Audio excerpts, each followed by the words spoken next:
अगर आप भी लेना चाहते हैं देश दुनिया की तमाम जानकारी तो आज ही सब्सक्राइब करें हमारे चैनल को। साथ ही नीचे दिए बेल आइकन को जरूर दबाएं ताकि हर अपडेट आप तक पहुंच सके। केंद्र के मोदी सरकार के दूसरे कार्यकाल का दूसरा साल पूरा आज हो गया है। ऐसे में इन 2 सालों में मोदी सरकार के कई सारे ऐतिहासिक उपलब्धियां भी रहीं तो पग पग पर बहुत सी चुनौतियां भी रहीं। आइए हम आज वाराणसी के कैंट विधायक से मोदी सरकार की उपलब्धियों के बारे में बातचीत करते हैं और वहीं वाराणसी के जनता से भी उनकी राय जानते हैं। सौरभ श्रीवास्तव, मैं वाराणसी की कैंट विधानसभा से भारतीय जनता पार्टी का विधायक हूँ। जी, मोदी सरकार के दूसरे कार्यकाल का दूसरा साल पूरा हो रहा है, ऐसे में उनकी उपलब्धियां और उनके विकास के बारे में आप कुछ? ये आपने एक ऐसा विषय पूछ लिया जो विषय किसी भी इंटरव्यू में पूरा नहीं बताया जा सकता। किसी भी मीटिंग में, किसी भी इंटरव्यू में, किसी भी जनसभा में कोई नेता ऐसा नहीं है जो एक बार में आदरणीय मोदी जी के सारे काम बता दे, क्योंकि इतने काम हुए हैं। बुकलेट छापनी पड़ी हमें, कई पन्ने की बुकलेट छपी, उसमें जाके पूरे काम आ पाए। और हम लोग कहीं भी जनसभा में जाते हैं तो बोलना शुरू करते हैं, लेकिन हमें भी समझ में आता है कि हम कंप्लीट नहीं बोल पाएंगे तो हम बुकलेट का डिस्ट्रीब्यूशन करा देते हैं। आदरणीय प्रधानमंत्री जी ने, जैसा कि उन्होंने कहा था, जैसा कि उनका गुजरात का मॉडल था कि वो विकास की राजनीति करते हैं, सबका साथ, सबका विकास, सबका विश्वास।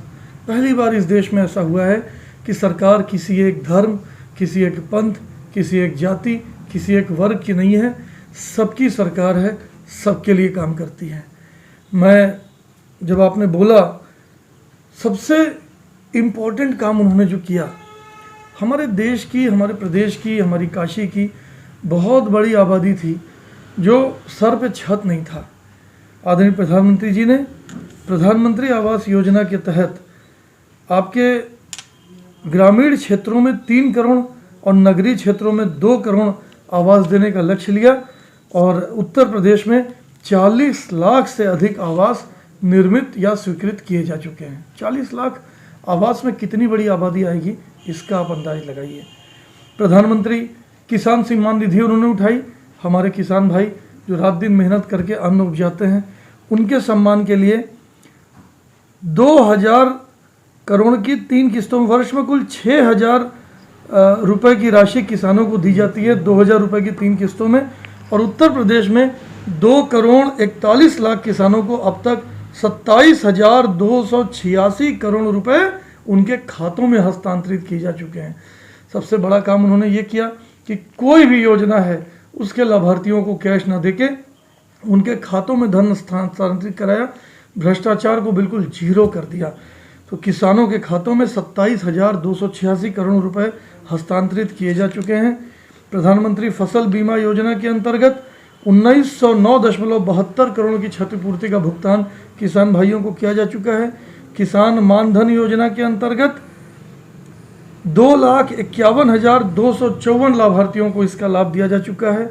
आयुष्मान भारत योजना के अंतर्गत 1.18 करोड़ गरीब परिवारों के 6 करोड़ 47 लाख लोगों को 5 लाख का सुरक्षा बीमा कवर दिया जा चुका है। स्वच्छ भारत अभियान के अंतर्गत 2 करोड़ 61 लाख शौचालय बनाए गए हैं। प्रदेश के सभी 75 जनपद खुले में शौच से मुक्त कर दिए गए हैं। इतनी बड़ी संख्या में शौचालय बनाए गए हैं। सौभाग्य योजना के तहत उत्तर प्रदेश में 1 करोड़ 38 लाख घरों को निःशुल्क विद्युत कनेक्शन दिया गया है। उज्ज्वला योजना के तहत 1 करोड़ 47 लाख निःशुल्क गैस कनेक्शन वितरित किए गए हैं। जन औषधि केंद्र बनाए गए। दवाओं की आवश्यकता सभी को पड़ती है, महंगी एलोपैथिक दवाएं लोग ले नहीं पाते हैं। जन औषधि केंद्र बनाकर 1004 जन औषधि केंद्र अब तक स्थापित कर दिए गए हैं और उनमें 500 से अधिक दवाएं हैं जिनकी बिक्री वहां से हो रही है। मुद्रा योजना के तहत छोटे व्यापार और उद्यम के लिए 50,000 रुपये से 10 लाख रुपए तक की पूंजी बैंकों द्वारा ऋण के रूप में उपलब्ध कराई जाती है। उत्तर प्रदेश में अब तक 1 करोड़ 39 लाख उद्यमी लाभान्वित हो चुके हैं। मृदा स्वास्थ्य कार्ड 4 करोड़ से अधिक किसानों को वितरित किया गया है। प्रधानमंत्री जनधन योजना में 7 करोड़ 2 लाख खाते खोले गए हैं और इस योजना के क्रियान्वयन में मुझे बड़ा गर्व हो रहा है बताने में, उत्तर प्रदेश देश में पहले स्थान पर है। अटल पेंशन योजना के अंतर्गत उत्तर प्रदेश के 36,60,615 लोग अभी तक लाभान्वित हो चुके हैं और इस योजना के क्रियान्वयन में भी उत्तर प्रदेश देश में पहले स्थान पर है। प्रधानमंत्री लघु व्यापार मानधन योजना के तहत लघु व्यापारियों को 60 वर्ष की आयु होने पर 3,000 रुपये न्यूनतम मासिक पेंशन दी जाती है। इसका भी प्रदेश में प्रभावी क्रियान्वयन किया जा रहा है। अमृत योजना के तहत उत्तर प्रदेश के 60 शहरों में पेयजल, सीवरेज व नगरीय यातायात के कार्य किए जा रहे हैं। अब कुछ बड़े काम मैं आपको और बताता हूँ। एम्स, भारत सरकार द्वारा देश में 22 नए एम्स और 75 नए मेडिकल कॉलेज खोलने का निर्णय लिया गया। उत्तर प्रदेश में जनपद गोरखपुर और रायबरेली में एम्स की स्थापना हो गई और 30 नए मेडिकल कॉलेज बनाए जा रहे हैं। बहुत बड़ी उपलब्धि है उत्तर प्रदेश के लिए। आप भी काशी के ही रहने वाले हैं। आपने पहले यहाँ के गंगा के पानी का हाल देखा होगा, कितना गंदा था माँ गंगा का पानी, कितना प्रदूषित था। पिछले कुछ वर्षों में आदरणीय प्रधानमंत्री जी के संभालने के बाद से नमामि गंगे परियोजना में जो काम हुआ है वो उल्लेखनीय है। मैं भी कुछ दिन पहले अपने परिवार के ही एक काम के लिए घाट गया था और जब मैं नदी के अंदर गया मुझे बड़ा आश्चर्य हुआ कि मैं नदी के पानी के अंदर, मैं कमर तक पानी में था और मैं अपने पैरों को देख पा रहा था। ये पहली बार मेरी याददाश्त, मेरी 45 साल का जीवन काशी में हो गया, पहली बार मेरे जीवन में ऐसा हुआ कि मैं नदी के पानी के अंदर अपने पैरों को और छोटी छोटी मछलियों को देख पा रहा था। नमामि गंगे परियोजना के अंतर्गत उत्तर प्रदेश में 16 परियोजनाएं पूर्ण हो चुकी हैं और 28 परियोजनाओं पर तेजी से काम चल रहा है। वो दिन दूर नहीं कि माँ गंगा का जल हमारे घर के अंदर जो फिल्टर का पानी आता है वैसा निर्मल हो जाएगा। स्मार्ट सिटी मिशन के तहत उत्तर प्रदेश में 10 शहर भारत सरकार द्वारा और 7 शहर राज्य सरकार द्वारा विकसित किए जा रहे हैं। ये शहर जब पूरी तरह से परियोजनाएं पूर्ण हो जाएंगी तो आपके देखने लायक योजना होगी। ये प्रधानमंत्री जीवन ज्योति योजना के अंतर्गत उत्तर प्रदेश के 62,83,000 लोग लाभान्वित हो गए हैं और इस योजना में भी उत्तर प्रदेश का देश में दूसरा स्थान है।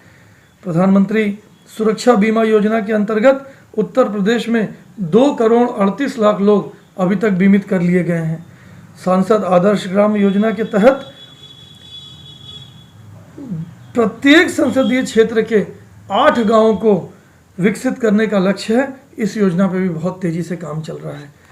महिला सुरक्षा एवं विकास के लिए पॉक्सो से जुड़े मामलों की त्वरित सुनवाई के लिए देश में 1023 फास्ट ट्रैक कोर्ट स्थापित करने का निर्णय लिया गया था और बड़ी उपलब्धि है ये उत्तर प्रदेश की कि उत्तर प्रदेश में भी 218 फास्ट ट्रैक कोर्ट स्थापित किए जा चुके हैं।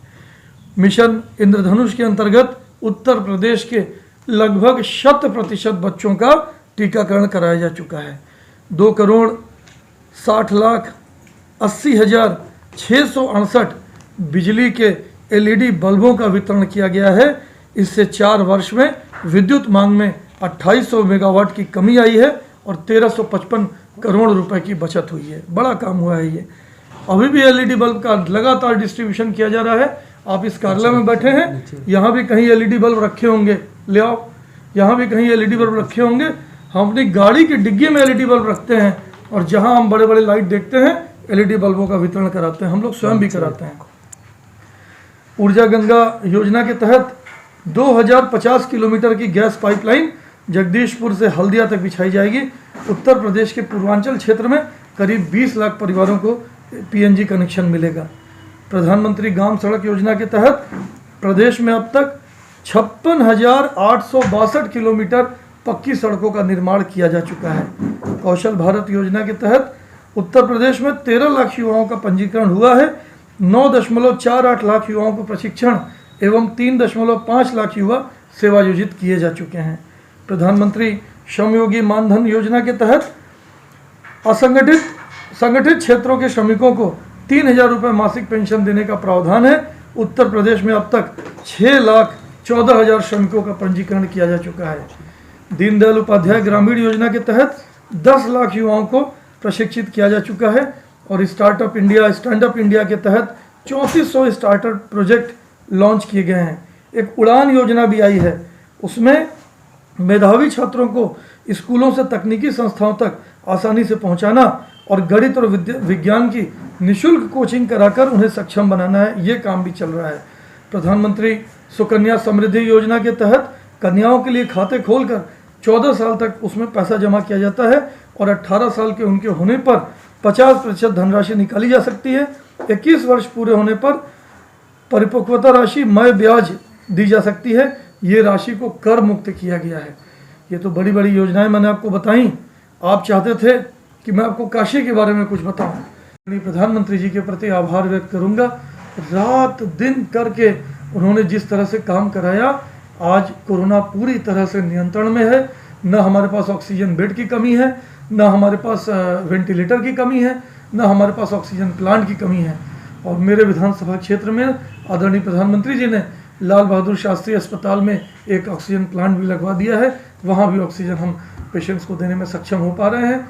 उत्तर प्रदेश सरकार और केंद्र सरकार दोनों ने कोरोना को लेकर बहुत अच्छा मैनेजमेंट दिखाया है। घर घर दवाओं का वितरण हुआ है। पहले से दवा खा के लोग अपने को सुरक्षित कर लिए हैं। टेस्टिंग बहुत ज़्यादा की, टेस्टिंग में भी उत्तर प्रदेश का रिकॉर्ड है। टेस्टिंग बहुत ज़्यादा की है, जिससे समय पर ही रोगियों को पहचान कर उनकी चिकित्सा समय पर की गई है। मेरा नाम सुमित है जी।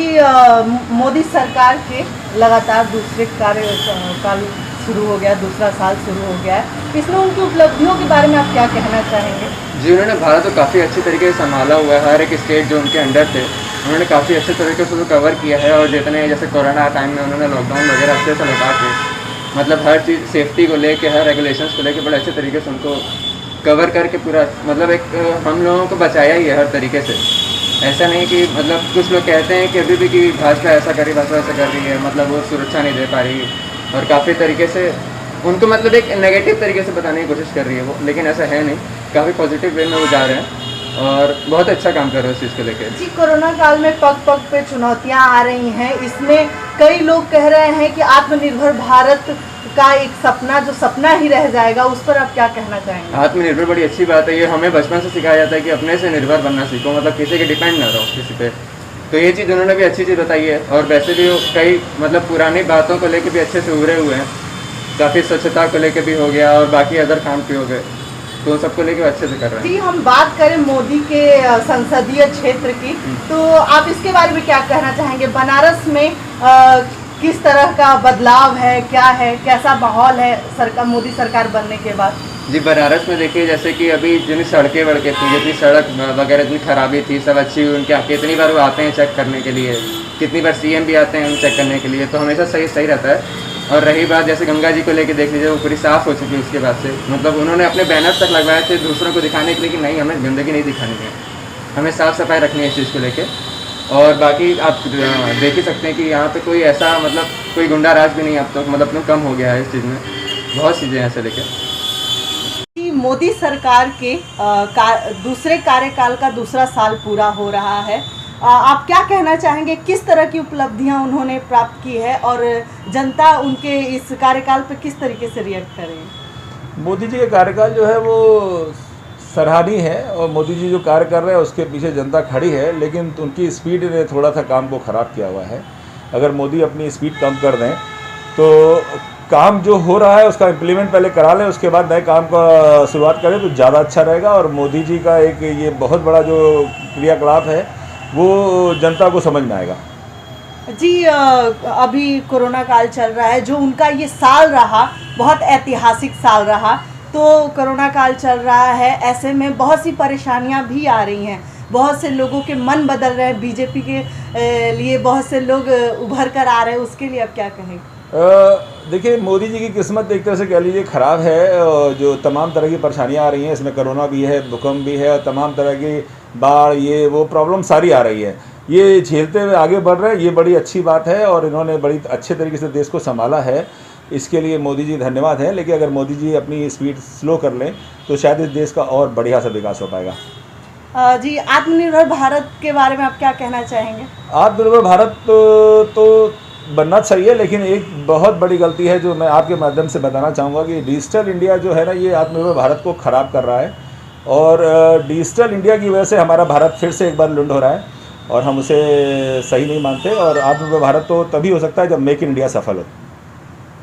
कैंट विधानसभा के विधायक सौरभ श्रीवास्तव का कहना है कि केंद्र सरकार ने यूपी में इतने विकास कार्य किए हैं जिसकी वजह से आज यूपी नंबर 1 पे है। कोरोना महामारी की वजह से बहुत सी अड़चनें आईं, लेकिन हमें उनका डट के सामना करना है और सरकार लगातार विकास की कोशिश कर रही है। प्रभा साक्षी से आरती पांडे, बनारस।